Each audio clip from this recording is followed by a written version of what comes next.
It's nearly been about 2 years since I've had Dobby, and in that time I've done a build series, stealth camps, we've been off the mainland, Butte, I'm still off the mainland, and we've done the North Coast 500, and we've done Skye, but there's one video that I haven't done, and that is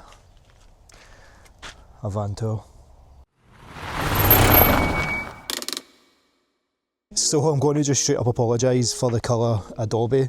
He was clean and I got my shower for the very purpose of this video, but as you can see, this dusty road's taking its toll on him. So Dobby is a 2010 Fiat Doblo, which I think originated from this here, the Fiat Panda, but this Fiat Doblo is a wee bit different. If you can see at the bottom, we don't have a bumper. We've basically got a ramp because this was a conversion to a wheelchair accessible one. So it means we've got a ramp at the bottom, and I'll get into that in a minute. Let's cover the outside first. The only thing that I've done to the outside is added these wind deflectors just so that we can open the window when it's raining. And I also blacked out the windows as well. That was probably one of the first things that I did. I actually had a roof basket on the van, and that's literally just to house the spare wheel. The problem with Dobby is because the floor's so low, that's where the fuel tank is. But as a result of that fuel tank being lowered, it means we don't have much ground clearance. So because of the fuel tank being repositioned and put there, it means the spare wheel has to go up there on the roof. The spare wheel actually used to be in here. It was on a brackety thing, as you can see here, and I took that away because obviously it was taking up space that I needed for the bed. Which is why the spare wheel is up here, along with a few other wee bits and bobs. I never used the roof basket other than to transport the spare wheel, so it just felt like a waste. Whereas with the box, I now use it for putting my boots in. Any wet clothes on a rainy day can go up there, and also putting a shower up there and firewood. Just stuff you don't want to be in the van. And as you can see up the top, we've got a 120 watt solar panel. It's been obstructed by the roof box because I'm going to be changing that solar panel, so it's not a big deal. And next we have this contraption. So this is my driveway awning. I'm not going to pull it out just now because if you look at the ground's just hard dirt and stuff and stones, so there's nowhere to actually peg it out and show you it in its full glory. But I will put it here and show you a video. This awning also doubles up as a shower. It was actually my mate Rick from Rick and his van that showed me it, but as you can see, it was so simple to make, and if you want to make it yourself, there's a wee link up there. To be truthful, I don't really feel I use it as much as I want to use it, but it's nice to have it. Front's pretty bog standard if I'm being honest. The only noticeable difference, obviously, from a normal Fiat Doblo is probably the total hedge unit. It just transforms this van in the front. I feel the back has had the most love, and I feel that the front hasn't had any, so I feel this is the upgrade that the front needed, but we all know what you want to see, the back. Ta-da!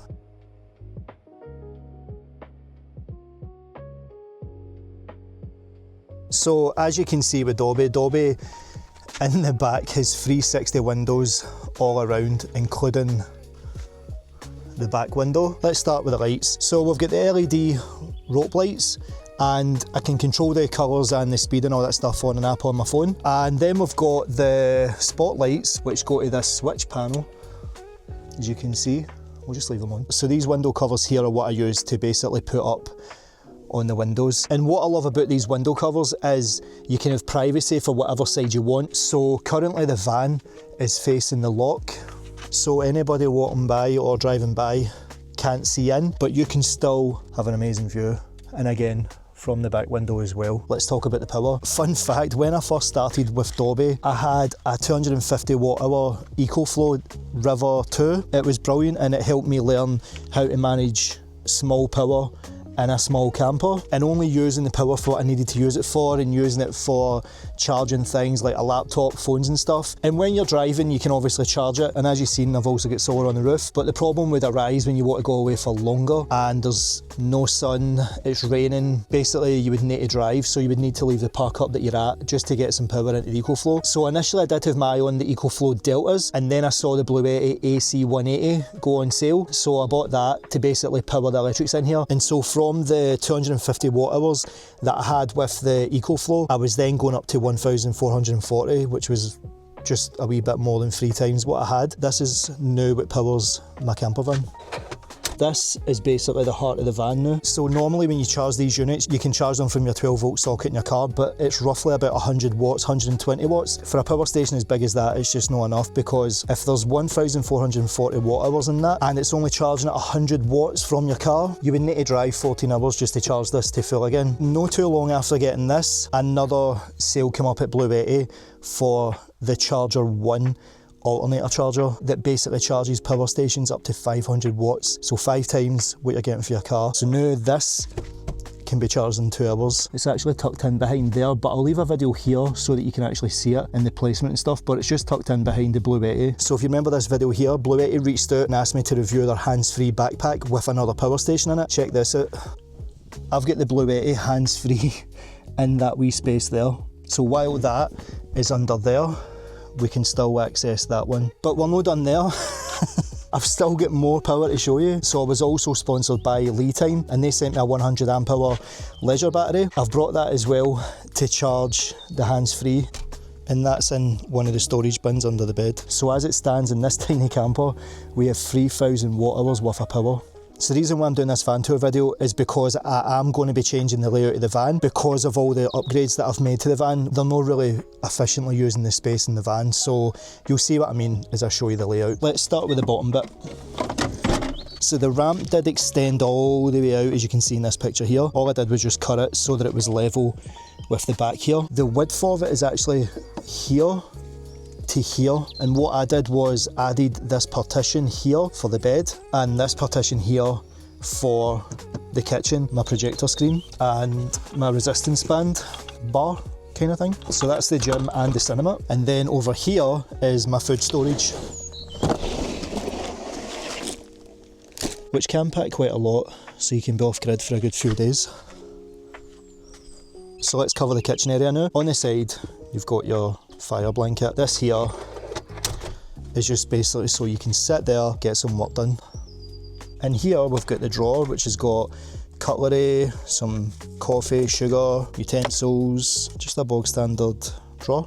And then down below it we've got the fire extinguisher and just a wee bit for putting your different spices and stuff like that. So if you remember the video over here, this is a stove that I used to use all the time, and then I upgraded it to this wee stove here just because it saves so much space and I can dual burn on it as well. Under here, the pots and pans, ridge monkeys, basically your kitchenware. And then you've got your wee camping kettle. We've got the sink, USB tap, and this is just a rechargeable tap with the socket at the back, so you'd even need to take it out to charge it. And then you've got your thermometer, you've got your carbon monoxide alarm, and then this strange gadget is my mic arm. So if a lot of you don't know, I'm a singer-songwriter, and the reason why I built Dobby was to make it a place that I could do music in. I could record, I could mix, I can edit, I can go away and write in beautiful places like this, but I can also use this to use with a monitor. So I use this for my microphone when I'm in studio mode, and then I use it for the monitor when I'm in gaming mode or just Netflix. You can take it out and put it in somewhere if you don't want it out. This is my DIY light switch, but I'll cover the electrics in a wee bit. So staying on everything that is a kitchen, let's cover the fridge. This is the Alpicool C9 compressor fridge. It's only a 9 litre fridge, so it's not very big. This wee fridge is amazing. If you've got a micro camper or you car camp, this is the only fridge you need. So that's my micro fridge for a micro camper. And then when I built this one, I actually built another one here, as you can see.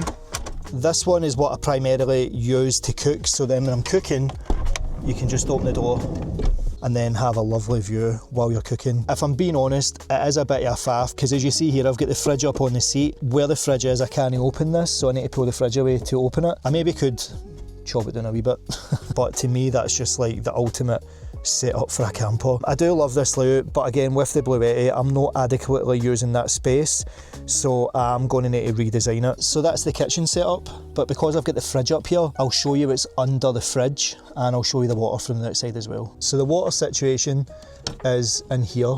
So this is the waste, and in the back there is a 10 litre jug for fresh water, and then you can see the food grade hose going into the top of the lid there. The waste, as you can see, is just attached to the sink with that hose pipe there. When I built this camper van, I was adamant that I wasn't going to use leisure batteries. Power stations are just all-in-one things that have got your plug sockets, USB sockets. You can take it in the house, you can take it outside, you can take it anywhere. Whereas with a leisure battery setup, you need inverters, split charge relays, you need dedicated places to put them. To get a diesel heater running and working, I had to install a fuse box. I had to put inline fuses on the diesel heater and stuff just to make sure that it was safe. But bearing in mind, this is the simplest, easiest setup you can imagine. So it's actually powered by the power station, not a leisure battery.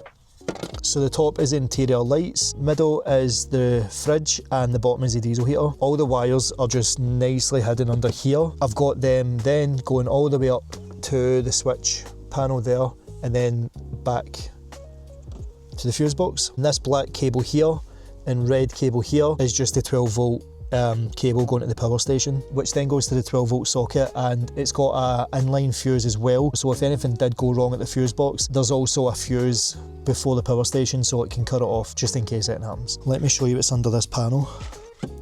Ta-da! The diesel heater and the fuel tank. So the fridge is sitting on top of the diesel heater, which you can see under there, and it's a pretty good use of the space as well. So let's talk about storage and the bed. The normal head unit is there, and I've extended it all the way back. Up the top we've got pillow, sleeping bag, a keyboard because this is a music studio van, and then the last storage is the bed storage. So let's cover the bed. So the first storage of the bed is this one here, and this is what I like to call the toiletries. This is pretty much your first aid kit, shower gels, deodorant, all that stuff. And then the next two storage bays are under this seat and that seat. Under numero uno, we have the live pole battery, which to be honest I just put it in here just because I was coming on this trip. I've also got space to put gas for cooking. Then we've got a towel, and in this box I primarily just keep it for music stuff, you know, like shakers, cables for the microphone. And then under this one I've got clothes, and that's where my speakers are. Woolly hats, and tucked in there, if you can see, is the projector music interface. Primarily gets used for the speakers and clothes. And so the storage under here is actually the garage jump starter for the battery. This thing is a lifesaver, getting rid of condensation in the front and then driving away. This thing, in behind the driver's seat, it's got a digital tyre pump, the jack, all that stuff. But technically this is just the garage. So let's cover the big one. What about the toilet? Just a normal pee bottle, so if you only need to go for a pee, simple as. Where it starts to get interesting is when you need to go for a number two. See in the video here, I did actually have a big porta potty thing, but there just wasn't any room for it. And then it led me to this, trip tips, and this is just a foldable one as well. You can make it as big as that. Put the bag in, lift this cushion, and then it's just a case of copping a squat. I mean, this is what I'm looking at now. So if I was doing a toilet now, this is my view. How peaceful is that? But obviously if I'm near a toilet, I'll go there first. This is a last resort. But if you want to go off grid for extended periods of time, it's just one of these things that you just need to get used to. You need to make peace with it. And that just goes up there, out the way, like that. I took the opportunity to put a midge net on it so that I can have it open, get a nice wee breeze in on a hot day. And it's just on magnets, so you can actually take it off as well. So the bed itself is a 6-foot bed, and then down here I've got these wee wooden blocks, and there. And if you can see along the bed, it's actually got this wee lip here to make the bed. This has got a piece here that basically slides along there. So I'll show you the bed made.